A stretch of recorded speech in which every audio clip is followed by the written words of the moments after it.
안녕하세요. 고민하는 정우입니다. 영호님은 사람이 참 야비한 것 같아요. 계속 말을 하면 할수록 속이 더 보이잖아. 구수한 외모 때문에 착하고 순수할 것만 같았는데 그게 우리 착각이었네.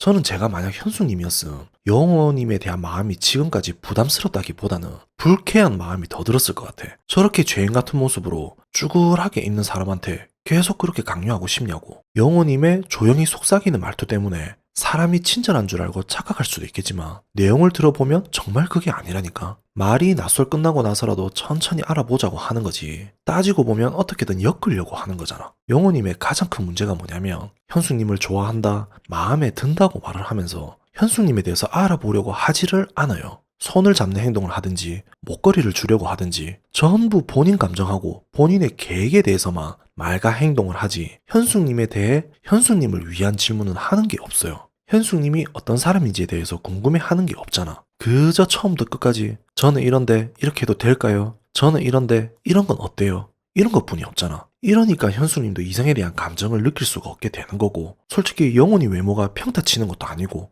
그렇다고 호대가 좋냐? 아니 낯설에서 가장 선호하는 직업인 최소한의 의사라도 되냐? 전부 아니잖아. 뭐 가지고 본인 어필을 하면서 이성적 감정을 느낄 수 있게 할 수 있냐고. 그럼 대화뿐이 없잖아. 대화 가지고 어떻게든 꼬셔야 하잖아. 그럼 상대방에 대한 질문을 계속 해주면서 기분이라도 좋게 해줘야지. 뭘 볼 거 있다고 본인에 대한 질문만 계속해서 되겠냐고. 거기에 이상한 안경 끼고 어떠냐고 물어나 보고. 이건 아니잖아. 오늘은 또 뭐라고 했어요? 연애를 하면서 좋아할 수도 있다고? 아니 현숙님은 정말 신중하고 그래도 영호님한테 진심으로 생각하면서 대하고 있는 중인데 그 앞에서 무슨 개소리를 하고 있냐고. 연애하면서 이성적 감정이 어떻게 생기냐고. 그래서 이 장면에서 영호님은 연애를 어떻게 생각할까가 궁금했었는데 현숙님과 대화가 끝나고 돌아서 말을 하더라고요. 이성적 감정이 뭔지를 모르겠다고. 사람들이 지금까지 연애를 안 해봐서 저런 감정이 뭔지를 못 느꼈다고 포장을 해주던데 제가 봤을 때 영호님 그런 건 아닌 것 같아요. 저 말 안에 영호님이란 사람이 다 포함되어 있는 것 같아.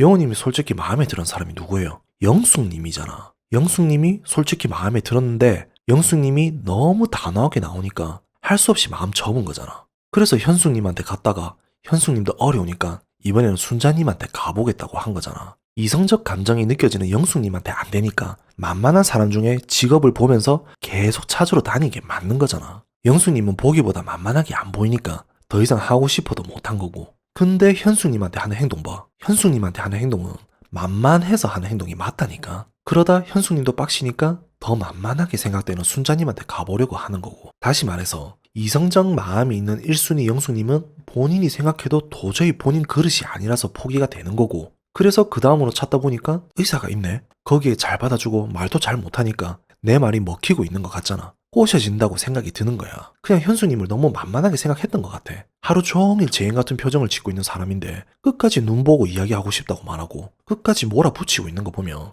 현수님을 너무 만만하게 생각한 게 맞는 거야. 솔직히 누가 봐도 예쁜 사람이 저기 앞에 있다고 생각해봐. 눈 보면서 이야기하고 싶다고 말할 수 있었겠냐고. 영호님 성격에 절대 못하지. 그러니까 이런 현숙님을 어떻게 하면 꼬실 수 있겠다는 생각을 하게 되잖아. 그래서 하고자는 하는데 그래도 다행인 게 현숙님이 보기보다 바보가 아니거든. 뻔히 영호님 속마음을 들여다보고 있잖아. 영숙님을 마음에 들어하는 것도 알고 있고 의사란 이미지에 대해서도 느끼고 있잖아. 거기에 영호님은 부정하면서 계속 강요만 하고 있고 그러니까 이게 되겠냐고. 그러면서 본인은 이성적 감정을 모르겠다고? 그게 아니지. 영호님은 지금까지 본인이 보고 판단했을 때 스스로 가능성이 있겠다고 만만하게 보이는 상대한테만 저렇게 했다니까. 그러니까 이성적 감정이란 게 드냐고.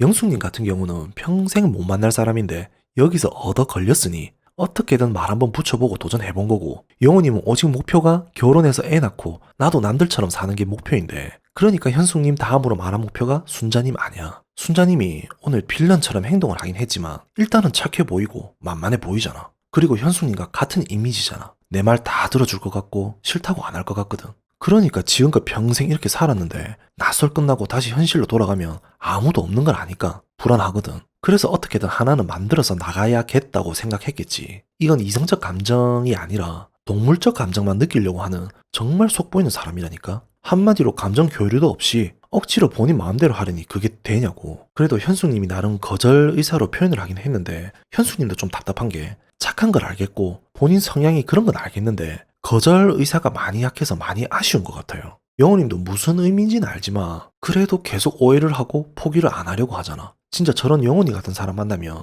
미안해 하는 걸 떠나서 무조건 단호하게 의사표현을 해야 해요. 안 하면 상대방은 괜찮아. 나만 힘들어진다니까. 계속 하는 말이 좀 더 지켜보자고 하잖아. 그렇게 안 하면 이런 사람들은 연락 잘게 되는 순간 계속 연락하게 되고 사람 피곤하게 한다니까. 그래서 단호하게 거절해야 하는 거고 그래야 내가 편해지는 거예요. 그렇게 안 하면 절대 못 받아들이는 사람이에요. 영숙님 봐요. 절대 틈을 안 보여주잖아. 저렇게 단호하게 하니까 만만함을 안 보여주니까 스스로 포기하게 되는 거잖아. 그래서 이런 영호님에 대한 감정에 대해서는 미안해 하는 게 아니라 불쾌함을 느껴야 하는 게 맞는 거예요. 어쨌든 영호님 다음 선택하겠다고 한 사람이 순자님이라고 선언을 하긴 했는데 과연 어떻게 다가갈지가 궁금해요. 또 같은 방법으로 당연하겠죠. 그러면서 나는 왜 이럴까 생각을 하게 될 거고 이런 순자님한테 하는 행동을 제가 현수님 입장에서 만약 봤다면 정말 자존심도 상할 것 같아요. 영호님은 정말 동물적 감각이 아닌 이성적 감정을 느끼는 사람한테 빠른 결론을 만들려고 하지 말고 일단은 진심으로 이 사람을 위해서 행동과 함께 대화부터 배웠으면 합니다. 제발. 감사합니다.